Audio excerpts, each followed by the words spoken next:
ജീവൻ ജന്മമെടുക്കുന്നു. അതോടൊപ്പം തന്നെ വളരുകയും ചെയ്യുന്നു അവന്റെ ഓർമ്മയും. ഓർമ്മ വളരെ ബലശാലിയാണ്, എന്നാൽ വിചിത്രമായ അനുഭൂതിയുമാണ്. എപ്പോഴും നിങ്ങളുടെ കൂടെ നിൽക്കുന്നു. നിങ്ങൾക്ക് എന്ത് സംഭവിക്കുമ്പോഴും അത് എപ്പോഴും ഒരു സ്ഥാനത്ത് സ്മരണയുളവാക്കുന്നു. എന്നാൽ ചില സമയങ്ങളിൽ നാം മറന്നുപോകുന്നു സ്മൃതി നമ്മുടേതാണെന്ന്. അതിനാൽ എന്താണ് നാം ഓർമ്മിക്കേണ്ടത് എന്നതും എന്താണ് വിസ്മരിക്കേണ്ടതെന്നതും ഉറപ്പായും നമ്മെ ആശ്രയിച്ചാണ് ഇരിക്കുന്നത്. ഈ ജീവിതയാത്രയിൽ എന്താണ് ഓർമ്മിക്കേണ്ടത്?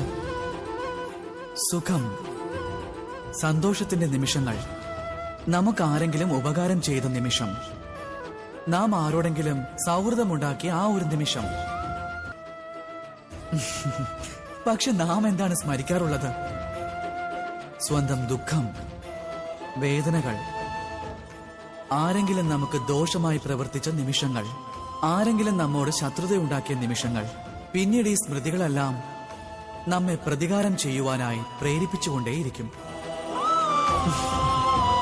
അതിനാൽ നാം എന്താണ് മറക്കേണ്ടത്, എന്താണ് ഓർമ്മിക്കേണ്ടത് എന്നൊക്കെ ഇതെല്ലാം നമ്മളിൽ നിക്ഷിപ്തമായിരിക്കുന്നു. ഈ ജീവിതയാത്രയിൽ എല്ലാം വിസ്മരിച്ചുകൊള്ളൂ, പക്ഷേ ഇത് തീർച്ചയായും ഓർമ്മിക്കണം. പറയുന്ന വാക്കുകൾ ശ്രദ്ധിച്ചു പറയുവാൻ, എങ്കിലെല്ലാം ശുഭകരമായിരിക്കും.